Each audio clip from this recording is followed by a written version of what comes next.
Buenas tardes para todas y para todos.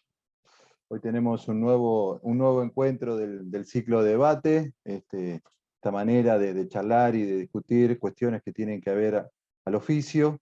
Hoy vamos a estar reflexionando con Sebastián Basualdo. Iba a compartir el panel con Patricia Kolesnikov, pero habrá notado algún tipo de comentario de charla previa. Me acaban de avisar que no va a poder estar porque tuvo una especie de descompensación. Está bien, está controlada, está todo bárbaro, pero bueno, prioridades por supuesto, si las hay, y no va a estar con nosotros hoy charlando. Le deseamos todo lo mejor desde acá, por supuesto. Después que terminemos la charla vamos a volver a contactarnos para ver cómo está, pero está todo bien. Pero bueno, quería avisarles. Solemos tener siempre a los invitados, pero surgen siempre imponderables, así que vamos a estar hablando con Sebastián Basualdo y por supuesto con todos ustedes, como es habitual en este espacio del ciclo de la charla-debate, escucharnos, poder ampliar un poco nuestros conocimientos, intercambiar experiencias y hablar un poco del oficio de escribir, que es lo que nos gusta y lo que nos convoca. Antes de iniciar la charla y el diálogo con Sebastián, le voy a dar el pase a Lorena, hoy nuestra técnica de sala, quien de alguna manera nos va a dar los detalles de cómo vamos a dar, cómo se va a desarrollar esta entrevista y por supuesto también la agenda que tiene la Fundación La Balandra para las próximas semanas. ¿Cómo estás, Lore? Buenas tardes para vos. Buenas tardes para todos. Bueno, antes de comenzar, les recordamos por favor que mantengan sus micrófonos apagados. Las cámaras sí pueden estar encendidas si lo desean. La idea es mantener abierto el canal del chat para hacer sus comentarios y preguntas, así mantenemos un mejor orden. A lo largo de la charla les indicaremos los momentos en los que podrán encenderlos, intervenir. Mientras avanzamos pueden compartir sus preguntas, comentarios desde este chat. Trataremos de leer la mayor cantidad posible de sus intervenciones, en la medida en que el tiempo lo permita.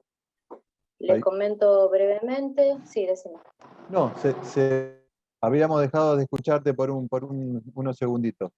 Ahora te escuchábamos perfecto. ¿Ahí me escuchan? Perfecto, bueno, perfecto. Les comento brevemente para no robarles mucho tiempo la agenda. Que tenemos el 31 de julio la clase magistral con Perla Suez, de 19 a 21 horas. El 7 y 14 de agosto el seminario de escritura con Walter Lescano, con la propuesta de la biblioteca o la experiencia. El 12 de agosto a las 18 horas se realizará el 6º encuentro de Tinta Fresca. El autor nos cuenta su libro con Gastón Fiorda justamente. Y va a estar Alejandro Baccaro para presentar el libro Borges, Vida y Literatura. Y este martes, 25 de julio, a las 18 horas, se conocerán los 34 preseleccionados del concurso de narrativa por Instagram Live.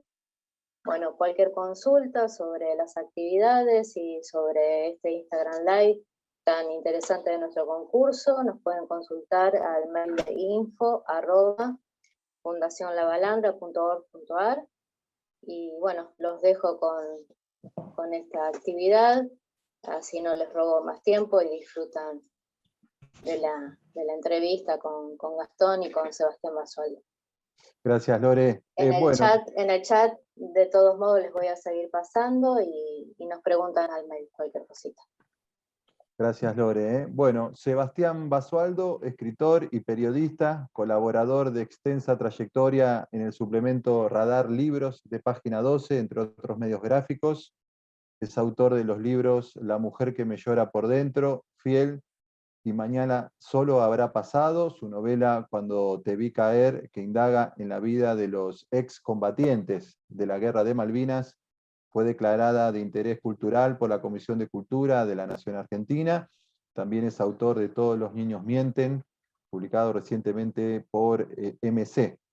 Fundó y dirigió la revista literaria Los Inútiles de Siempre. Varios de sus cuentos y poemas han sido traducidos al inglés, al francés y al portugués, y recogidos en revistas literarias como Proa Proa Lubiana de México, La raíz invertida de Colombia, entre otras publicaciones. Habíamos propuesto nosotros, casi como un leitmotiv, para argumentar por qué la pregunta ¿cuándo un libro se transforma en clásico? Habíamos rescatado una cita de Jorge Luis Borges a propósito de su ensayo sobre los clásicos. Ahí Borges dice: clásico es aquel libro que una nación o un grupo de naciones o el largo tiempo han decidido leer como si en sus páginas todo fuera deliberado, fatal, profundo como un cosmos y capaz de interpretaciones sin término. Una definición muy borgiana, por supuesto, ¿no? Para Italo Calvino, escritor, un gran escritor italiano, un clásico es un libro que nunca termina de decir lo que tiene que decir. Son muchos los autores, los pensadores que podemos citar, que han intentado llegar a una explicación que resuelva, que sintetice esta pregunta que hoy nos convoca, cómo un libro se transforma en clásico, y que nosotros acá humildemente le proponemos este desafío al gran Sebastián Basualdo, que le doy formalmente la bienvenida. ¿Cómo estás, Sebastián? Hola, Gastón. Bueno, buenas tardes, muchas gracias. Muy agradecido a la Fundación La Balandra. Bueno, te lancé el boomerang. ¿Cuándo un libro se transforma en un clásico? Bueno, después, obviamente que uno no puede estar en desacuerdo con terribles escritores, pensadores. Siguiendo esa línea, es interesante, bueno, pensar de qué clásico estamos hablando, primero, en qué sentido planteamos esa cuestión de etiqueta, en principio, y después, bueno, habría que pensar si uno tomara clásico argentino, por ejemplo, y por qué sería un clásico, pensando en un clásico argentino. Voy a pensar en el Martín Fierro, por ejemplo. Y ahí voy a pensar lo que para mí tiene que ver con eso. ¿Por qué un...? Y acá hay también otro problema. Un clásico para un país, para una nación que lo representa, sería un clásico que un libro representa en todos sus aspectos el espíritu nacional. Y acá podríamos hablar de Martín Fierro. Estoy escuchando, no sé si es... Ya se van cargando, ¿ves? Dale tiempo, Ron. Hay un micrófono, alguien, Rosina Salcedo, estás con el micrófono abierto y se te escucha ahí cuando estás hablando, Rosina. Si pueden apagar los micrófonos, si se desarrolla con normalidad la charla con Sebastián, estaremos agradecidos. Sí, Sebastián.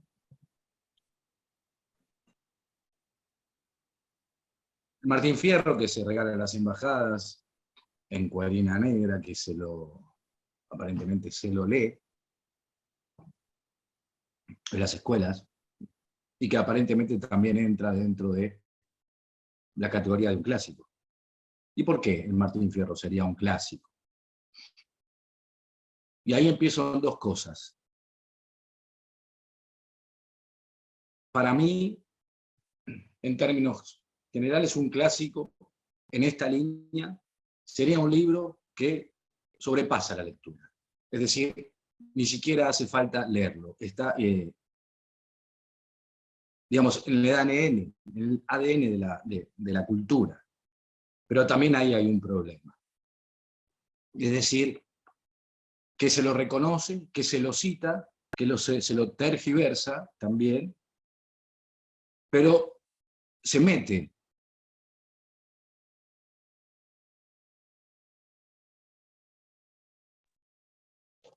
Lo perdimos a Sebastián, ¿no? ¿Se congeló? Sí, ¿no? Sí, lo perdimos. No tengo mala percepción. Sebastián, No, lo perdimos.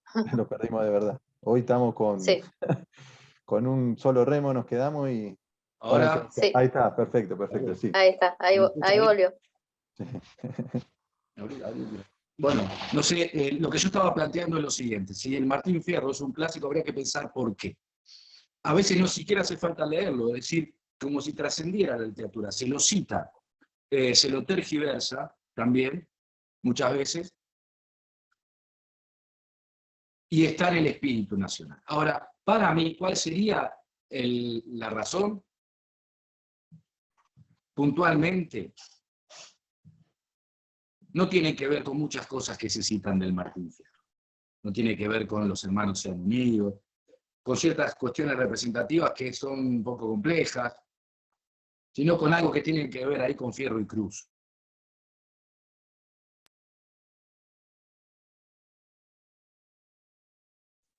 Otra vez se Sí, frizó. otra vez. Otra vez. Sí, Estamos teniendo problemas sí. con Sebastián, con la conexión. Con la conexión de él, sí. Sí, Esperemos un segundo que voy a... te esperamos, te ¿Ahí? esperamos. ¿Ahí? Ahí se te escucha perfecto, de nuevo, sí, sí. ¿Ahí sí? Sí, Bueno, sí, perfecto. entonces lo que yo planteaba, no sé si se me llegó a escuchar, que para mí no tiene que ver con la lectura, sino con algo que se mete de prepo en la cultura nacional por muchas variantes y que ni siquiera hace falta leerlo. Pero estoy hablando solo de una perspectiva del clásico. Y para mí en el Martín Fierro está esa escena memorable de Fierro y Cruz, donde va a defender, porque dice que no se puede concebir que se maltrate hacia un hombre o algo así. Es decir, que por un lado entiendo que sobrepasa la lectura de la literatura. No tiene casi nada que ver con la literatura. En un aspecto. Después hay otros aspectos, naturalmente. Porque si se piensa en que los clásicos griegos, y a esos también se les llama clásicos, clásicos latinos, también se les llama clásicos. ¿Y por qué el libro nacional no es el Facundo, por ejemplo? ¿Hubiera cambiado el espíritu nacional? ¿Hubiera sido distinto si en vez de ser el Martín Fierro sería el Facundo, el clásico? ¿Por qué el Quijote es un clásico español? Es decir, ahí está esa doble cuestión para mí, ¿no? ¿Y qué pasa cuando se impone un clásico si realmente representa a la cultura nacional o a un sector realmente de esa cultura? Y no a toda la cultura. ¿Entendés, Sebastián, que los clásicos, viste que hay una especie de obligatoriedad de lectura? Hay muchos que te dicen, bueno, estos los tenés que leer sí o sí. Hay una especie de decálogo de libros que uno tendría si se quiere dedicar o le gusta la literatura, o bueno, si se quiere dedicar a escribir, tiene que atravesarlos. ¿Los entendés así como de lectura obligatoria de los clásicos? Sí, pero dividiéndolo, como decía Abelardo, en tres secciones. Es decir, hay lecturas obligatorias, Claro, hay Abelardo era lecturas, uno de los que pregonaba la lectura de clásicos, ¿no? claro, pero en una trinidad. Es decir, hay lecturas obligatorias, hay lecturas formativas y hay lecturas reveladoras. Y no necesariamente la lectura de un clásico resulta revelador para una escritora o un escritor. La lectura obligatoria, la lectura formativa y la lectura reveladora. Un cuento de Poe puede ser, o un cuento de Sánice puede ser mucho más revelador para un escritor o un escritor que la lectura obligatoria. Y luego está la lectura formativa, ¿no? Pero naturalmente que en la formación de un escritor o un escritor debe transitar por esas zonas, pero no necesariamente esas zonas son los que lo van a convertir en Claro. escritor o escritor a partir de la lectura de los clásicos. Sí, en la lectura de los textos reveladores. Lo que pasa es que no se puede llegar a un lugar si no se atraviesa otro, ¿no es cierto? Porque además uno no lee para escribir del todo. Uno lee, uno se acerca a la literatura desde diferentes lugares, pero no te acercás a la literatura porque querés ser escritor o escritora. Entonces, Hablamos de libros siempre, ¿no? Es un universo, la pregunta apunta a los libros. Ahora, también es un universo que les cabe a los escritores, ¿no? Porque hay autores que son clásicos. Vos nombrabas recién al Martín Fierro. José Hernández es un clásico como escritor, porque uno lo piensa en Borges, que es un clásico de nuestra literatura, o piensa en Cervantes como autor del Quijote, o piensa en Shakespeare, o piensa en Dante Alighieri, no sé. ¿Se da la Bueno, misma pero a ver, lógica? está bueno decir, pero pensemos en Shakespeare ahora, Romeo y Julieta. Romeo y Julieta podría ser, y creo que si uno lo metiera dentro de la ruta del clásico, sería la gran historia de amor. ¿Se me escucha? Sí, perfecto, perfecto. Sería la gran historia de amor, ¿no? Y especie de arquetipo. Sin embargo, no tiene nada si uno lo pensara, y acá es donde yo me refiero a cómo se mete dentro de la cultura, dentro del plano de lo social. Pero si uno lo pensara desde otra perspectiva, podría ser hasta, diría, una crítica al amor. Dos adolescentes que se vieron una sola noche, que además la familia está peleada, que se ven una sola vez, se enamoran y uno engaña al otro y se suicidan. Eso no es el amor. En todo caso será el enamoramiento, será la seducción, pero el amor no es eso. Sin embargo, se transfiere a lo social, el plano social, como una gran historia de amor, y eso no tiene nada que ver con el amor. Y yo creo todo lo contrario, creo que en realidad es una crítica al amor.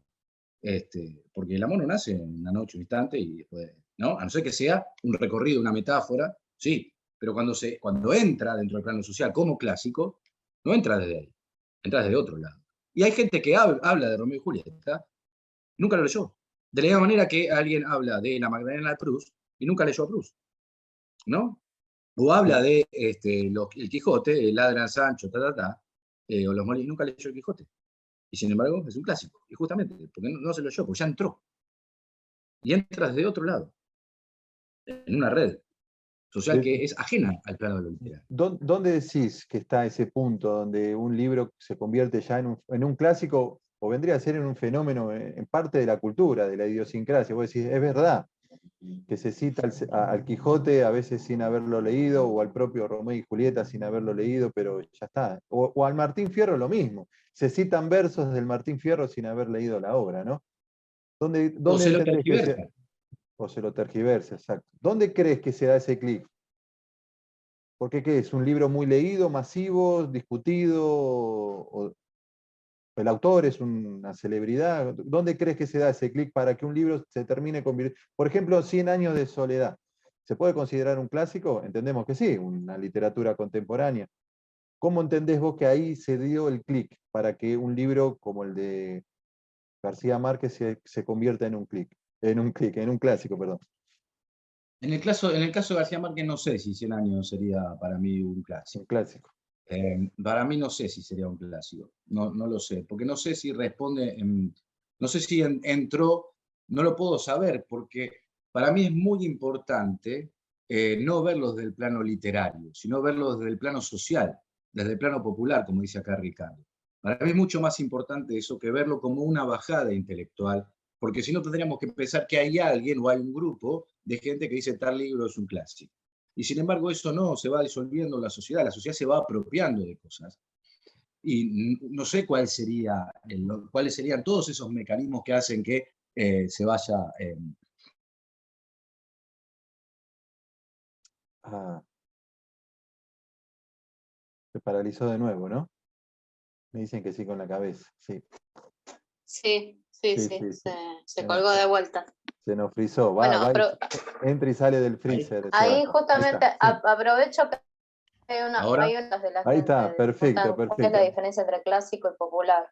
Sí, ahí justo estaba Sebastián tomando eso que planteaba Ricardo, me parece, Mm, la sí, frontera entre el clásico y lo popular, si es que hay frontera o si el clásico termina siendo clásico precisamente porque termina siendo un libro que llega y que se populariza.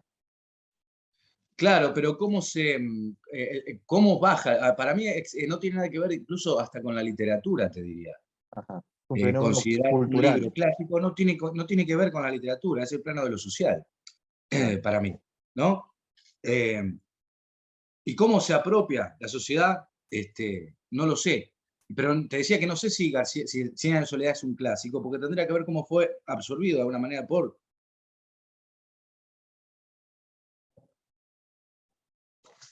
Qué difícil que está está este sábado. complicado el tema. Este sábado viene muy complicado. Venía bien mi día Bueno, hoy. Ricardo dice que creo que el clásico supera a las generaciones contemporáneas a su generación. Vas, ¿Y ahora? pregunta en realidad. Es un buen ¿Ahora? argumento. Ahora, ¿Ahora se me ve o no? sí, sí, se te ¿Ahora? ve y se te ve desplazándote incluso, caminando, ¿Ahora mejor? mostrándonos tus tus distintos libros. ambientes, tus libros, tu biblioteca y tus ambientes hogareños. Bueno, pido disculpas por la desprolijidad, pero para no que te estemos un preocupes. poquito mejor. Es como una reunión entre amigos, así, habitual, coloquial, amena. Así que no hay problema, Sebastián, por eso. Bueno. Andrea Valentina dice si un texto clásico depende de la configuración social. Pregunta. Si trascienden los clásicos, trascienden los tiempos, pero hay clásicos de época, pregunta. Yo creo que justamente yo creo humildemente que para que se considere tiene que atravesar esa temporalidad, ¿no? Ya vengo. Esto es inédito esto, ¿no? Se nos fue el único invitado. Ahí está, ahí volvió. Ahí estamos. El único invitado que va, viene, desaparece. El único invitado que nos queda y se nos va, desaparece, se frisa, es terrible hoy. Pero es más dinámico, sí. Es más dinámico, sí. Sí, pero es el mundo de los escritores. Si uno pretende otra cosa, tendría que llamar a embajadores, o a médicos, no, olvidate. o abogados. Pero el mundo de los escritores es así, es un clásico. No, está perfecto. A ver, Irma Carvia dice que en el caso de Martín Fierro, piensa que el autor fue como absorbido por el libro. Importa lo que muy buena dice, reflexión. Si no quién. Claro. Bueno, eso que decíamos, ¿no? Para mí es valioso en la medida en que está esa amistad. Para mí el valor de eso es la amistad. Después los refranes, los consejos de Vizcacha, hay unas cosas que son bastante complejas, ¿no es cierto? Sí. Si uno se pusiera a hacer un análisis literario de la obra. Sin embargo, no importa, porque que los hermanos sean unidos, esa es la ley primera, dice papá en casa cuando los dos hijitos se están peleando. Y a lo mejor no lo leyó, pero no importa. No importa, porque entró de algún lado. Pero no creo que eso sea igual a pensar el clásico en el sentido de la literatura griega, en el caso de la literatura latina, o en el caso de dividir esa trinidad que hablábamos antes de la lectura obligatoria, formativa o decisiva. Claro. No creo que un clásico sea una lectura decisiva, sí como lector, pero no como escritor. En esa lectura decisiva que planteás y formativa, ¿no? Hay siempre una especie de caracterización de los clásicos como textos complejos, ¿no? Con textos de una única lectura o de una lectura liviana, sino que hay como un proceso de lectura, de relectura, de ir, de estudiar, de analizar, de discutir, a lo mejor de compartir. ¿Coincidís que un clásico tiene una, si se quiere, una pretensión de lectura o una exigencia de comprensión distinta a cualquier otro texto? No entendí, perdón. No, viste que uno, por ejemplo, si uno va y accede a, por ejemplo, la Ilíada y la Odisea, ¿no? De Homero, son clásicos griegos, como bien planteabas vos. O, por ejemplo, la Divina Comedia. Sí. No son textos de una lectura. Por ejemplo, a mí me encanta mucho la literatura griega, o sea que la Ilíada y la Odisea la tuve que leer y releer y a veces vuelvo con eso, ¿no? Y siempre está esto de encontrar nuevos significados, de discutir con lecturas con otra gente que también sé que leyó y siempre se le encuentran nuevos giros, nuevos recursos, nuevas imágenes. Claro, eso está bueno. Entonces el clásico lo que permitiría sería una relectura, constantes relecturas, claro. Nuevas lecturas. Bueno, eso sí, me gusta, es verdad. Es como que se renueva, ¿no? A ver, un día escuché en una charla decir a alguien que Rayuela había pasado de moda. Y esto fue hace 25 años. Hace 25 años lo escuché, estudiando yo. Y 25 años después se habla de ciertas cuestiones anacrónicas en Rayuela. Se habla de ciertas cosas machistas en Rayuela. Es decir, hay otras lecturas y casi podría decir entonces que se convirtió en un clásico. Pero no lo sé. No lo sé realmente si podría considerarse un clásico. Porque es muy cercano en el tiempo. Y para mí tiene que haber un tiempo, como citabas vos a Borges, tiene que haber un tiempo. Estamos hablando de obras de los años 60, o sea, es muy cercano el tiempo. En términos literarios fue ayer. o sea, no puede haber, o sea, para que un clásico sea considerado como tal, con toda la vaguedad y lo difuso que es definir un texto como clásico, coincido en eso plenamente, pero vos decís que tiene que haber una especie de paréntesis temporal, una especie de, bueno, periodo de tiempo en el medio que genere, por ejemplo, no sé, un texto reciente de 10, 12 años, 15 atrás. Ahí planteaba alguien que está en el chat si Harry Potter puede ser considerado un clásico. Digo, si tiene que pasar, tiene que haber una ventana temporal entre un texto para que después pueda ser considerado un clásico. Claro, pero no es el tiempo. Es decir, porque ¿No? si no, con eso tendríamos que pensar que toda la literatura contemporánea, art, también tendría que ser. Y vos fíjate que de los escritores contemporáneos art casi no se lee a nadie. Y tendríamos que decir que art es un clásico. No sé el tiempo. Una parte es lo que vos decías, que lo charlaba con Ángeles hace un rato, esta cosa de la lectura, la posibilidad de las relecturas, de las reinterpretaciones, pero ¿cuántas reinterpretaciones pueden caber en 40 años literarios? Nada, muy poco. Pues, si hablamos de la Ilíada, de la Odisea, ¿no? ¿Cuánto tiempo? Lo que no significa que no entre, puede entrar, o que esté comenzando a entrar. Pero no sé si considerarlo un clásico en su totalidad, como podríamos pensar en el Martín Fierro. Pero la pregunta también que yo me hago, que es interesante, es ¿por qué no es el Facundo el clásico argentino? Claro. En vez de ser el Martín Fierro. ¿Qué hay en el Martín Fierro del espíritu nacional que de alguna manera lo representa y hace que la sociedad lo absorba, y no lo absorbe desde la alta cultura, sino desde los sectores medios y más desposeídos, sin haberlo leído? ¿Qué hay en ese texto que logró romper las redes de lo literario y se metió en el campo de lo popular? Y al mismo tiempo, ¿por qué no es el Facundo? ¿Qué hay en el Facundo que repele? Si es que hay algo que repele. ¿Por qué? ¿Cuál es tu ¿No? respuesta? No ¿Por qué pensás que el Facundo no es nuestra obra, nuestro clásico de la literatura nacional? No sé las razones por las cuales no lo es. No Siendo las sé. además que el autor del Facundo es un personaje de mucho peso en nuestra historia, ¿no? Trascendente. Bueno, y además, para mí, es uno de los mejores prosistas argentinos.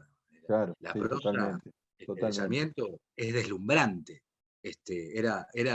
Hay pasajes que están muy cercanos incluso a Borges, si uno se lo pone a pensar. Hay, hay un rigor latino que también tenía Borges, ¿no? La perfección de esa prosa. Pero no lo sé. Me gusta la idea del pasaje de la amistad. Creo que hay algo ahí que no está en el Facundo. La relación entre Fierro y Cruz. Me parece que es determinante. Para mí. Sí. Y después algo que tiene que ver con lo pícaro de ser nacional, pero el ser nacional, qué sé yo, tendría que hablar del porteño.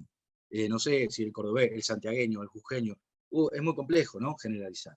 Se ha generalizado como la argentinidad, ¿no? Esta cosa de la picardía, del que no sabemos todo. Bueno, pienso, cada vez que decís lo del Martín Fierro y que nos representa, pienso también, no tiene nada que ver, me voy a poner un paréntesis acá, pero y capaz que sí tiene algo que ver, en Cambalache, ¿no? En la letra de ese tango, que también es tan popular y se lo cita casi de memoria y que, bueno, yo creo que también es una obra literaria eso, ¿no? Pero bueno, eso es otra discusión. Sí.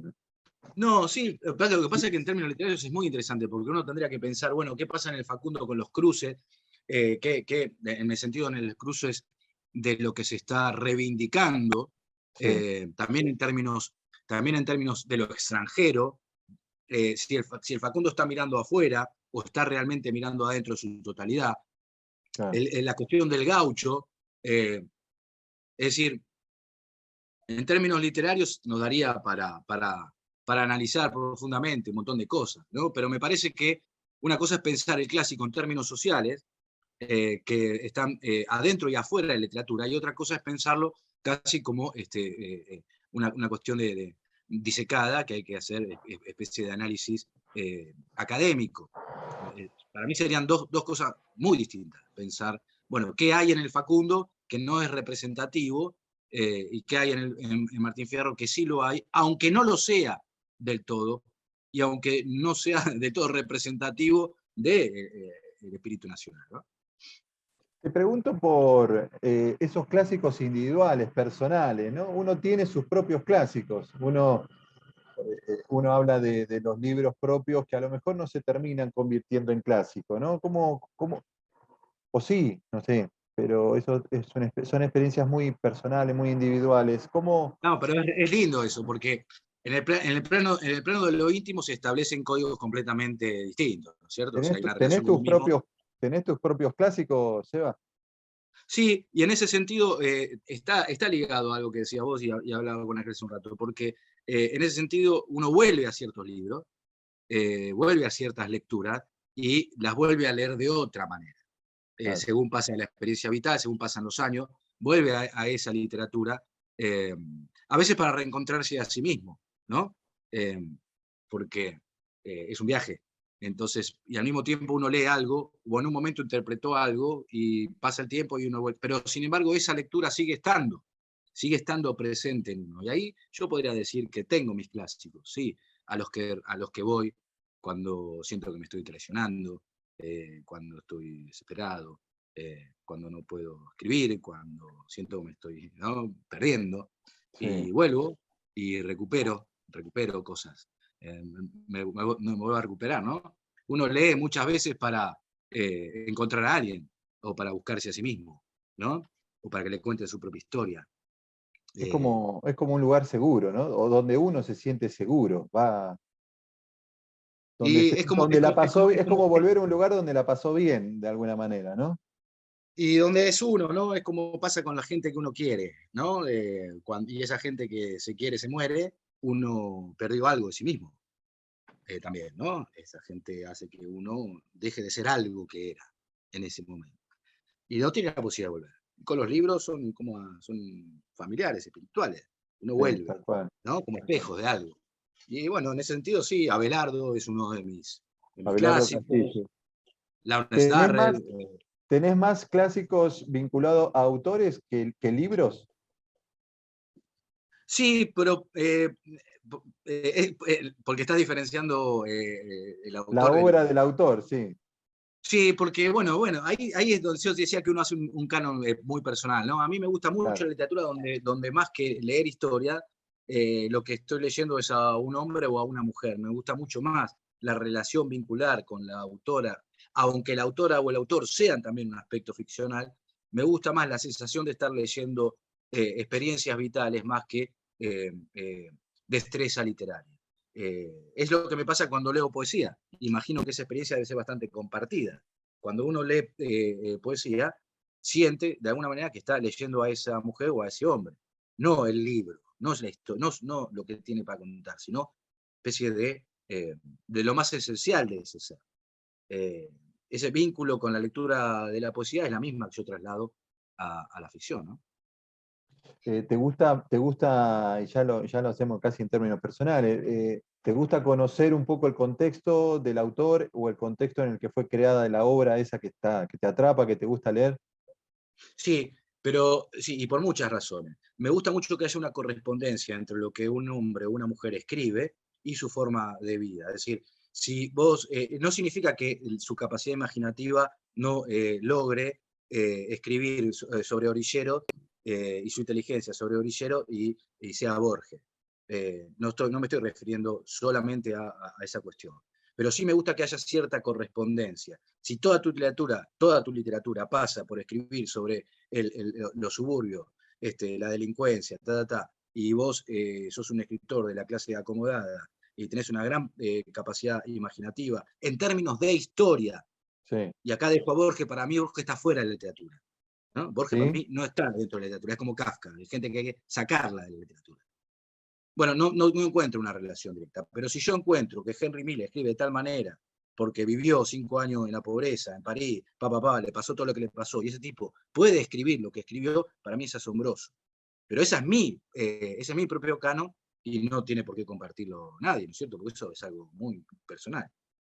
Hago la última de mi parte y ya después abrimos micrófono y participación. Estoy viendo en el chat mucha gente haciendo preguntas, seguramente con ganas de charlar con vos, Sebastián, pero no me quiero, me quiero ir sin esto último que dijiste por curiosidad. ¿Por qué dejás afuera a Borges y a Kafka, por fuera de este ámbito literario, ¿no?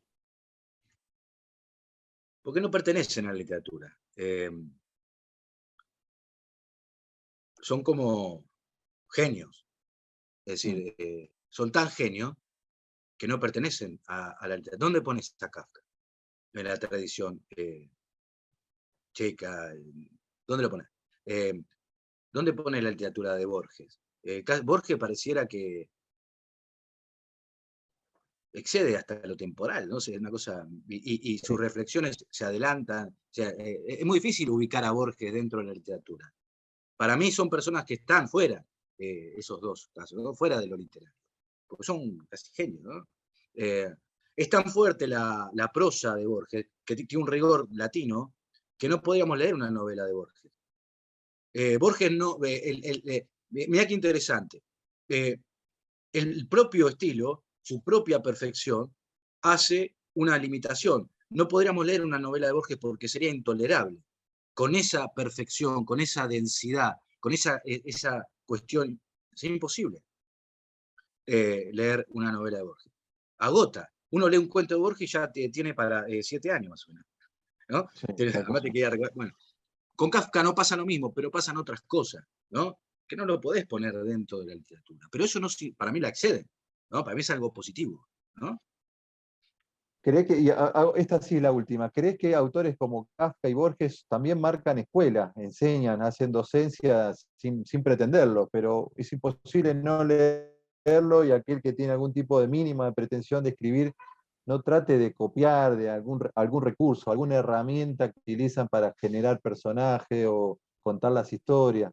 ¿Crees que Eso es cierto, marcan también pero escuela? En Borges, durante mucho tiempo, las generaciones jóvenes decían, este viejo que escribe pelotudeces. No se le Es decir, entiende.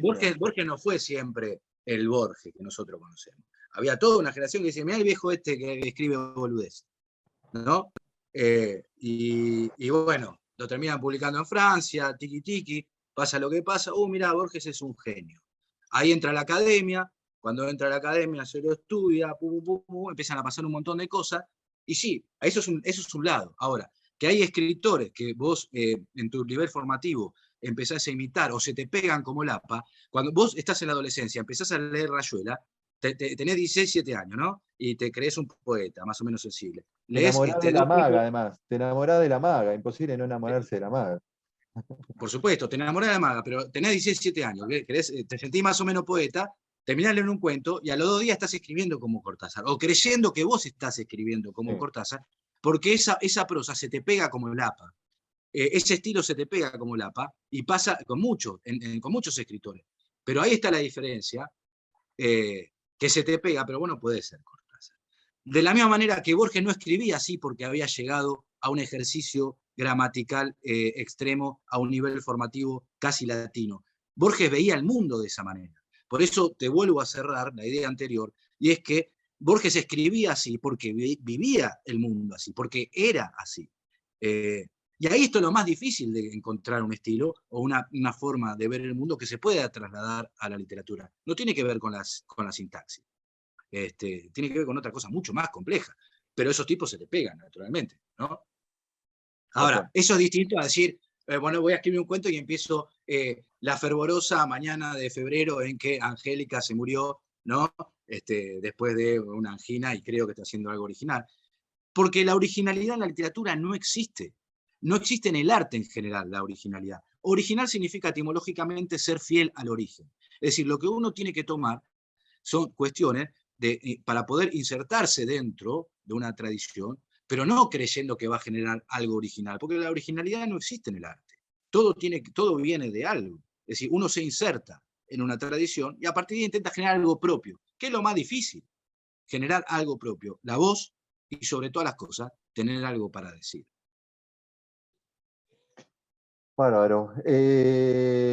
Bueno, ahí hay muchas preguntas, veo en el chat. No sé si, Lore, vos querés leerlas y si alguno se anima y quiere encender el micrófono o levanta la manito como reacción, ya Bueno, saben, abajo hay una carita con un signo más, lo aprietan. Una sí, de las reacciones si es alguno levantar la mano. quiere, si alguno Si quiere querés preguntar. leer, Lore, hasta que alguien se anime, lee si Bueno, querés acá algunas decía, preguntas. ok, bueno, Nora Falabella decía, Borges y Kafka están en el límite entre la literatura y la filosofía, preguntaba. Eh, Irma Carvia decía que hay que leer mucho a un autor, pero mucho para que un estilo se pegue, me parece decir. Jesús dice Kafka es teoría pura. Lorenzo dice, ¿algunos se habrá enamorado de Berте Trepat en vez de la maga?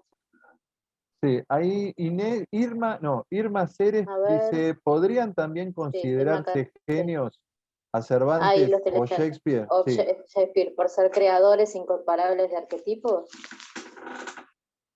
¿Qué decís, Sebastián? Sobre la última. ¿Los metemos en la misma bolsa a Cervantes y Shakespeare que Borges y Kafka? Pero habría que ver desde dónde, en función de qué. Recién hablaba de Romeo y Julieta. ¿Qué se propuso escribir Shakespeare? No tengo idea. Pero ¿por qué se puede leer de otro? Porque ahí depende mucho. Naturalmente que Cervantes era un genio, no hace falta que lo digamos ninguno de nosotros. Y Shakespeare también. Porque justamente lo que decíamos, ¿no? Esta cuestión de pasa el tiempo y tiene algo esencial ahí, algo que parte de lo individual y se convierte en algo social, en algo simbólico, en algo que no se agota. Los grandes temas, ¿no? Es muy difícil ser poeta y escribir sobre el amor, por ejemplo. Rilke le recomendaba a un muchacho que quería ser en carta, joven poeta, pero no escriba poemas, es muy difícil escribir poemas. Y uno instintivamente se peleó con la novia, tiene 15 años, que eso no te convierte en poeta. Tener buenos sentimientos tampoco te convierte en poeta, porque el poeta es hablado por el lenguaje.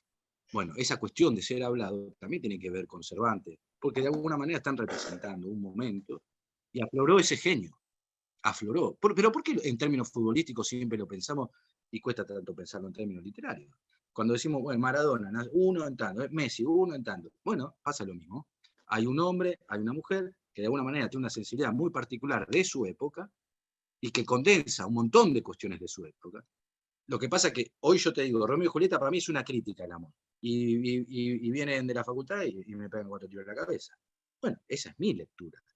Y eso es lo que hace que un libro sea un clásico, ¿no? También, que se permita renovar esas lecturas.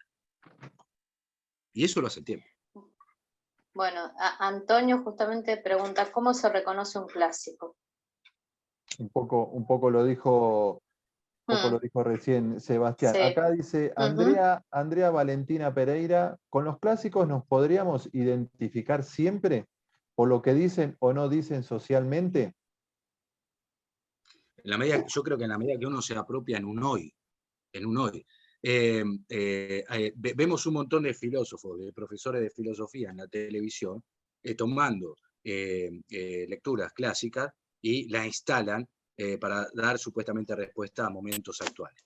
Pero las respuestas que ese autor daba en el siglo V no tienen nada que ver con esto. Y ese juego también puede ser peligroso. El juego también puede ser, porque hay algo ahí que es muy complejo, de traer algo para que se instale como fórmula para resolver ciertas cuestiones de hoy tomados de antes. Puede ser peligroso, puede ser beneficioso, hay que ver cómo se hace, desde qué lugar, o sea, si es privado, si es social. Entonces, las relecturas son posibles. Y eso es lo que hace un clásico, por un lado. Y lo otro es la identificación de lo inefable, de cómo va hacia lo popular sin haber leído el libro. Un clásico para mí es un libro que necesita mucho tiempo y que no necesariamente tiene que ser leído. Ahí yo resumiría lo que para mí es un clásico. Bárbaro. Pregunta, a ver, Jesús, ¿cuántos Sí. genios ¿Cuántos habrán quedado fuera del canon? ¿Cuántos del genios canon? habrán quedado fuera del canon? Es una buena Casi pregunta. casi es una pregunta sin respuesta, ¿no? Y yo también, es una buena pregunta. Es una Es una buena muy pregunta. buena pregunta. Difícil Es una de buena, responder. es una buena pregunta porque no lo sé. Bueno, No lo sé. No, no sé, sí. Y Ruti, mí, bueno, Jesús, pregunta cosas más fáciles, Jesús. No, nos complica la vida acá. Jesús. Ruti Sí, decías, dice, es Lore. potente Sí, perdón. Ruti dice, ¿es potente la relación entre clásico y canon académico? Buena no, pregunta. para mí no. Porque el canon académico introduce y desplaza. Introduce y desplaza. Y el clásico no puede ser desplazado. Y son miradas distintas.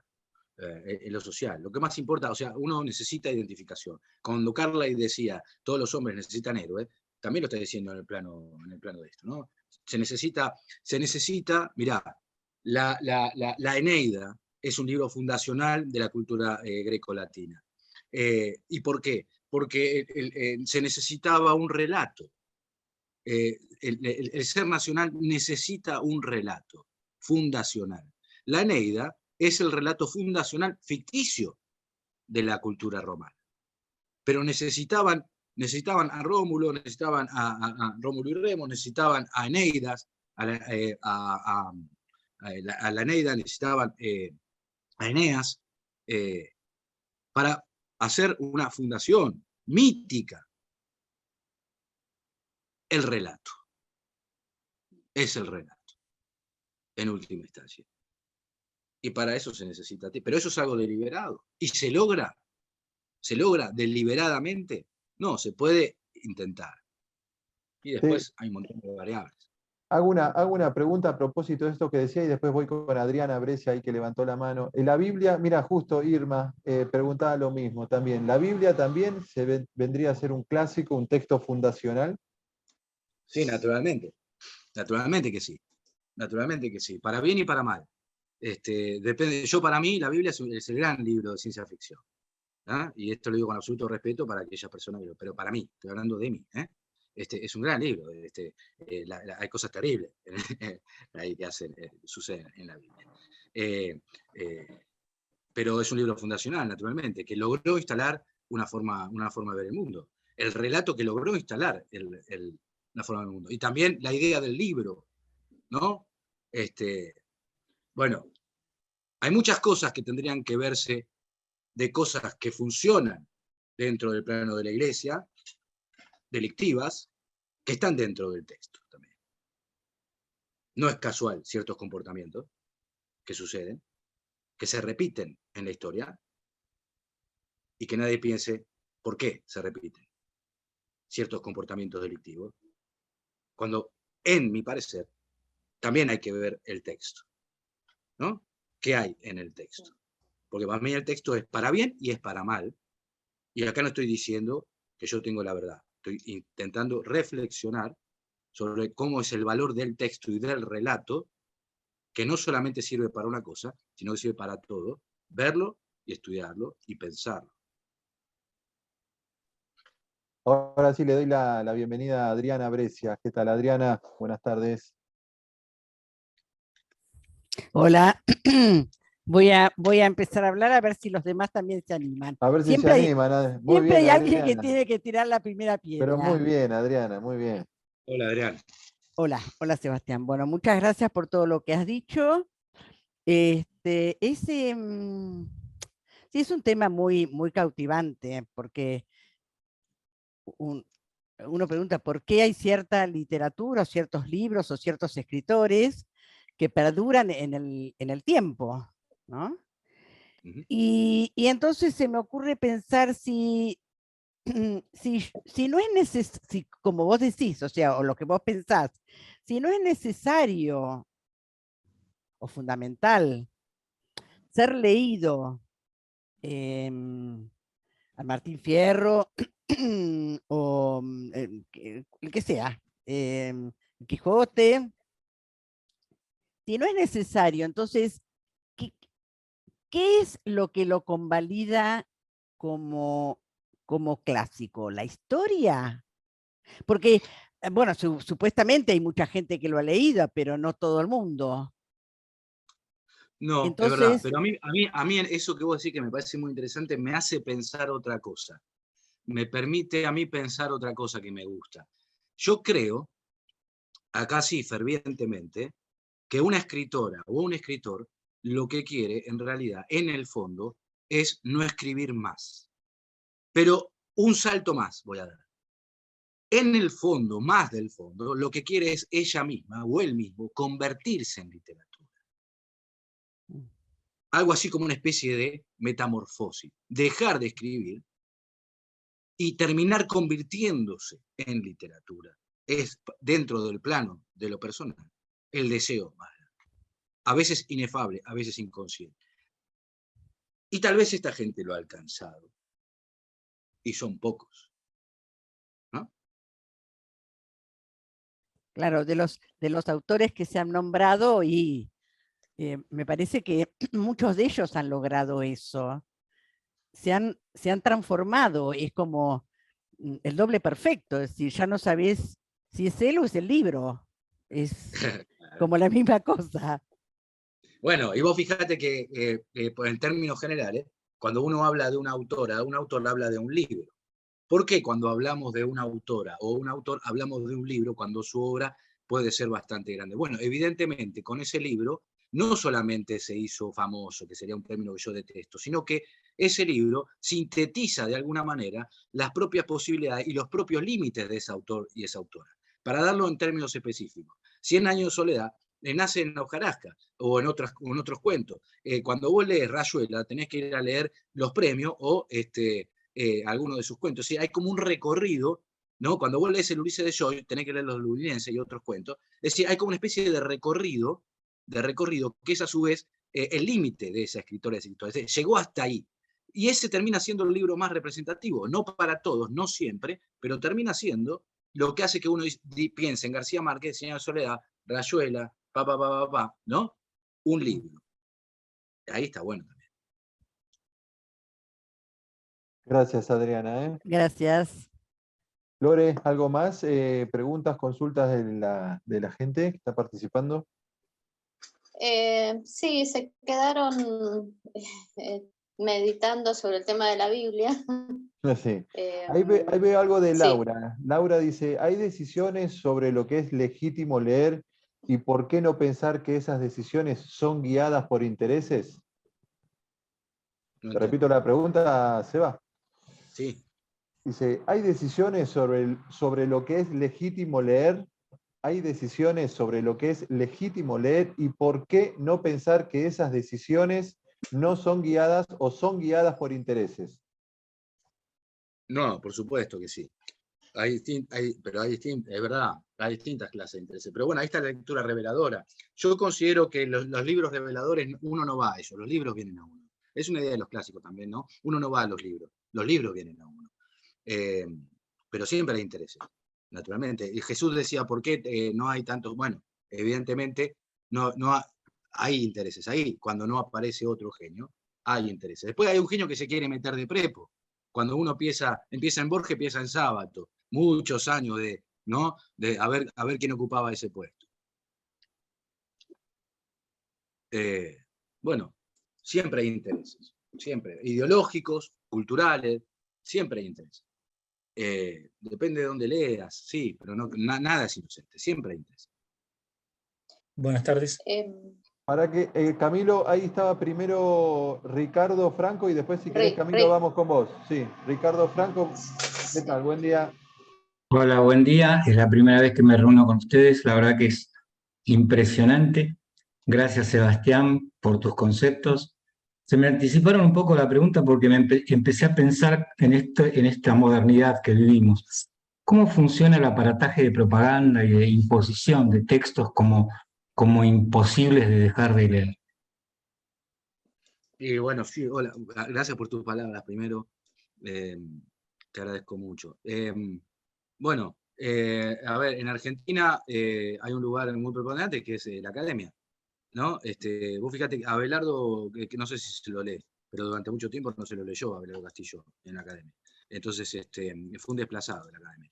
Y sin embargo sí se legitiman desde la academia a ciertos autores que si vos lo pones en comparación, te puede gustar uno, otro, porque también está esa idea de un escritor mejor que otro, un escritor, no existe. no existe en la literatura alguien mejor que otro. No existe en ningún término, en ningún arte. Porque en realidad lo que hay es un universo.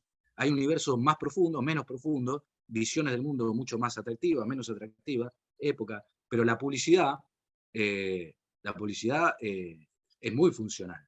En términos del negocio de la literatura, que solamente le sirve a todos, menos a quien escribe. Fíjate, en este país viven todos viven de los libros, menos quien lo escribe. Es casi, ¿no? Es ridículo.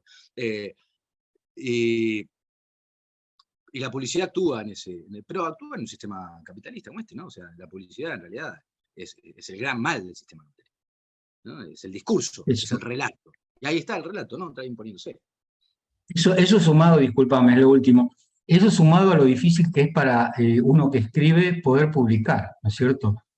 En Argentina por lo menos es dificilísimo publicar y conseguir, porque uno ya sabe que, bueno, yo escribo poesía y sé que no voy a ganar nunca plata con la poesía, pero por lo menos hacer un libro que me deje conforme en la biblioteca, o sea, por lo menos tenerlo. Sí, por supuesto. Lo que pasa es que si no es tu intención, sé que lo dije, pero si tu intención sería ganar plata, no sos un poeta. Entonces, no, es cierto. La literatura no tiene que ver con el dinero, no tiene nada que ver con eso, tiene que ver con otras cosas, porque vos sos un poeta, porque vos ves la vida como un poeta, y te gustaría que te leyeran, es cierto. Y es cierto que en este país es muy difícil que te den la posibilidad por eso la pregunta de Jesús era muy buena, la posibilidad de que te lea una editorial. Porque la editorial piensa en términos de dinero, no en términos literarios. Consumismo. No piensa en términos de que la literatura te puede salvar la vida, pero también lo hacen las escritoras y los escritores, y aquí quiero ser enfático. Porque cuando uno, y quiero que me permitan 2 minutos, cuando uno empieza a relacionar con la literatura, no se relaciona con la literatura ni porque quiere ser rico, ni porque quiere ser famoso, porque si no, salía a la calle desnudo, en 2 minutos vas a ser famoso. No necesitas ir a la literatura. Pero, si vos te relacionaste con la literatura porque sentís que la literatura a vos te salvó la vida, si sentís que la literatura a vos te salvó la vida, tu relación con la literatura va a tener una ética.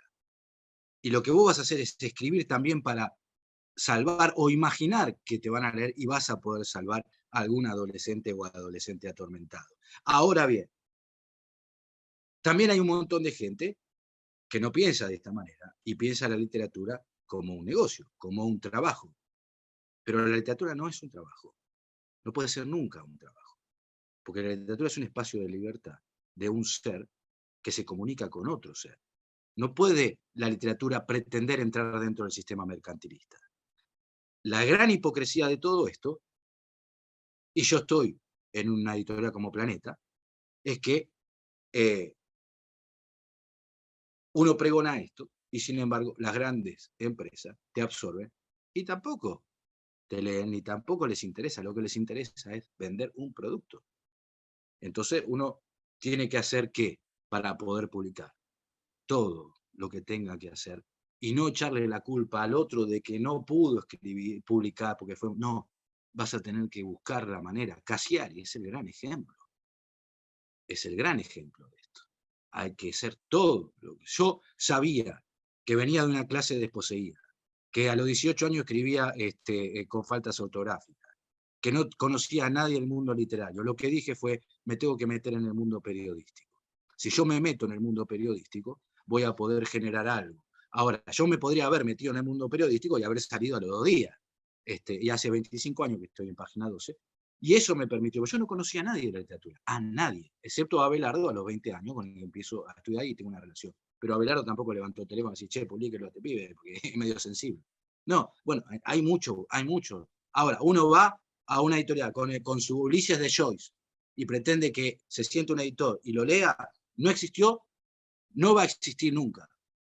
El Bajo Volcán de Malcolm Lowry fue rechazado 15 veces. Y es un genio Malcolm Lowry. 15 veces fue rechazado. Y bueno, no va a existir eso, nunca. Gracias, Ricardo, muchas gracias. Camilo Marín, ahora sí, Camilo.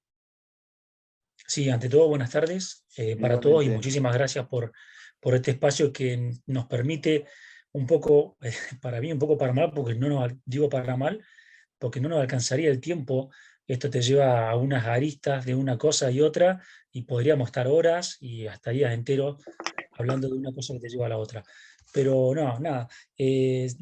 Brevemente quería por ahí tal vez aparejar un poco lo que preguntaba yo, que preguntabas hace un rato ahí en el chat, que si tal vez los clásicos, que son así catalogados, ¿no? No son una especie de herencia.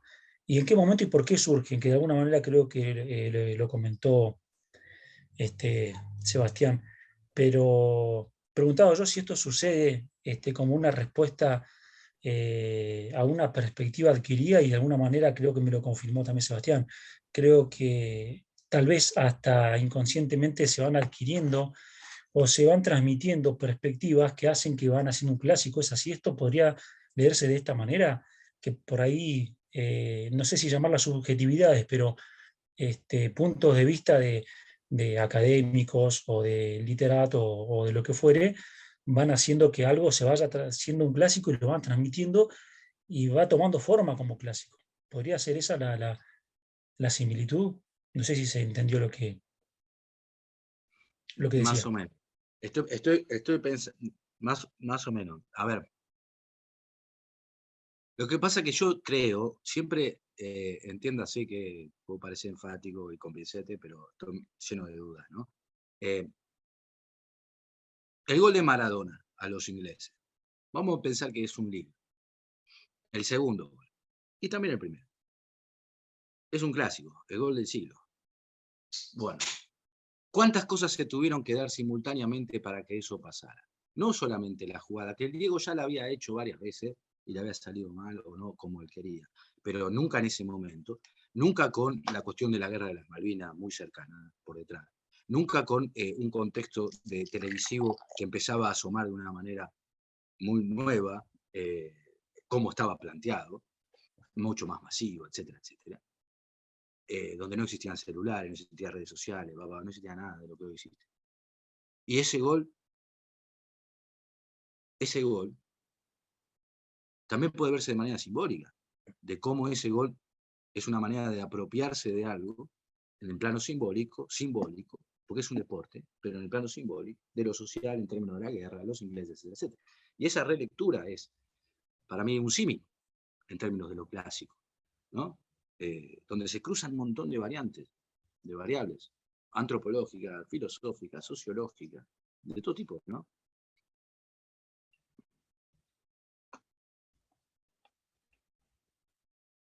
Gracias, Camilo. Sí, se te escuchó perfecto, Seba. Gracias, Camilo. Había una pregunta que había quedado atrás, que la quiero recuperar porque es lindo, es un lindo disparador. Cuando vos dijiste, los clásicos uno no los busca, los clásicos nos llegan, nos eligen. Y Andrea Valentina dice, entonces, si los clásicos nos eligen, son más allá de la definición. No, yo dije los libros. Yo dije que los libros, y no dije los clásicos, dije los reveladores. Los libros o sea que los clásicos no nos eligen. No, porque ahí están las lecturas obligatorias, las lecturas formativas. Y están más allá también de las estrategias comerciales de las editoriales. No, ya se fueron, ya no, pero que el clásico no es un bestseller. Borges no vende, ¿eh? Borges no vende. Hoy no vende Borges. No, Borges no vende. No, lo que vende es Cómo hacerse rico en 15 minutos.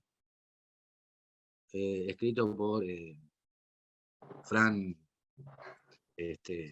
Un economista de la tele, sí. Borges vivía en un departamentito con gotera. Y va Vargas Llosa y le dice, usted no puede vivir acá, mire, usted es un genio. Buenísima esa anécdota. Este tipo parecía un agente inmobiliario en vez de... Sí, es genial esa anécdota. Es genial. Es genial. Es genial.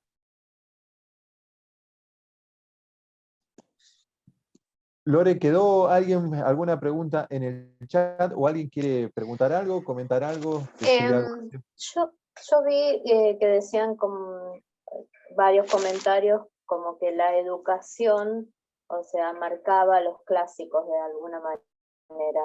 O sea, hubo varios comentarios en el chat sobre eso.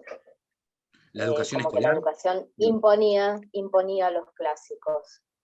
Claro, puede ser la En algún, currícula, en algún ¿no? aspecto sí, pero ahí entraría una especie de contradicción conmigo mismo, porque yo diferencio mucho lo que es la educación a lo que es la crianza.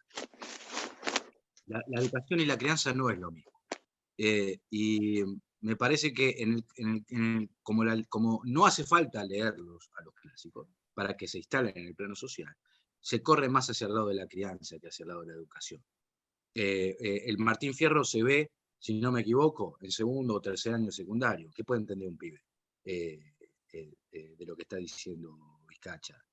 ¿Qué puede entender un pibe? Lo que puede entender a esa edad. Lo que puede entender a esa edad. Pero entender no es comprender. Son dos cosas distintas. Entonces la educación sí articula, impone, pero nosotros también hemos relegado de la educación que hemos tenido. También hemos negado la educación que hemos tenido. Así que esa herencia en la adultez uno tiene la posibilidad de continuarla o de negarla. Y la crianza es mucho más complejo. Porque la crianza se mete en un plano mucho más complejo, mucho más arraigado, ¿no? Que es mucho más importante que la educación. Puede ser criado por analfabetos. Ahí pregunta Guillermo Canata. ¿Cómo define a Dan Brown? El autor, me imagino, del Código Da Vinci, ¿no? Entre otros. No lo sé, no lo leí. Ese sí que fue un bestseller. No lo leí. Vaya si fue un bestseller ese. No lo leí. Para mí el bestseller es la antiética de la literatura. Es decir, para mí la literatura solamente sirve para salvar gente. Y para tener la posibilidad de un conocimiento de sí mismo. No tiene que ver con el dinero, no tiene que ver con la fama, nada que ver. Es otra cosa, es otro plano. Es una forma de comunicación, ¿sí? Y de aprendizaje de uno mismo. Y en su grado sumo. Por eso yo digo, para mí, uno lee para encontrar a alguien o para que le cuente su propia historia. Todo el tiempo estás queriendo que te cuenten de alguna manera tu propia historia. Eso es lo que te genera una atracción con ese autor o esa autora. No la historia. Hay algo ahí. Y como eso nunca se cumple, seguís leyendo. Y al mismo tiempo, después cuando escribí, ¿y por qué escribí? ¿Porque querés ser famoso? Es absurdo. Podés ser famoso de otra manera. Sí, salís a la calle en nudo en 10 minutos. En 10 minutos sos famoso, exacto. Preguntan así, leo un par juntas, dice Ricardo Franco, ¿la educación impone, la crianza propone? Después La dice... educación para mí absorbe la crianza muchas veces. La clase más desposeída, mirá, cuando tenía 20 años más o menos estaba estudiando y vendía enciclopedias, enciclopedias, en las casas. Sí. ¿Sabés quién era la gente que más me compraba enciclopedia? La gente más desposeída. La familia más desposeída. Compraba enciclopedia. Y pienso esto y se me mueven un montón de cosas por dentro. ¿Por qué? Los ricos no compraban nada. La clase más desposeída compraba. Y a lo mejor no tenían para comer. Y todos los meses, pum, la cuotita para el hijo. Bueno, qué ilusión se hacía. Pero la crianza, lo más esencial de una persona, no pasa por la educación. Vos podés ser educado en términos de crianza por analfabeto. Y vas a tener valores éticos, vas a tener valores morales, vas a entender un montón de cosas que no te lo va a dar ningún colegio, ninguna universidad, ninguna enciclopedia te lo va a dar. Pero la educación impone algo, ¿no? ¿Impone qué? ¿Qué impone? Que seamos todos iguales. Impone algo que está mal, además, porque se confunde la información con el saber y con el conocimiento. El saber es intransferible. Es intransferible el saber. A ver, ¿quién conocía el teorema de Pitágoras? Pitágoras. Eso es el saber. El único que sabía el teorema de Pitágoras era Pitágoras. Pero Pitágoras no se despertó un día, se bañó y dijo, eureka, y fue un recorrido vital para llegar a su teorema. Ahora, cuando voy al colegio, la maestra, el profesor me enseña el conocimiento del teorema de Pitágoras, que no es el mismo que el saber, porque el saber es intransferible. Todo lo que yo dije hoy, lo poco, las estupideces que pude haber dicho, están atravesadas por un montón de gente de mi vida. Y no necesariamente fue Abelardo Castillo, ni Borges, ni Marco Lowry, no fue esa gente, necesariamente, en su totalidad. Cuando yo hablo, están hablando un montón de personas. Pero el colegio nivela. El pibito escribe como un genio y le va mal en matemática, entonces lo destruyo porque le fue mal en matemática, ¿no? Esa es la educación.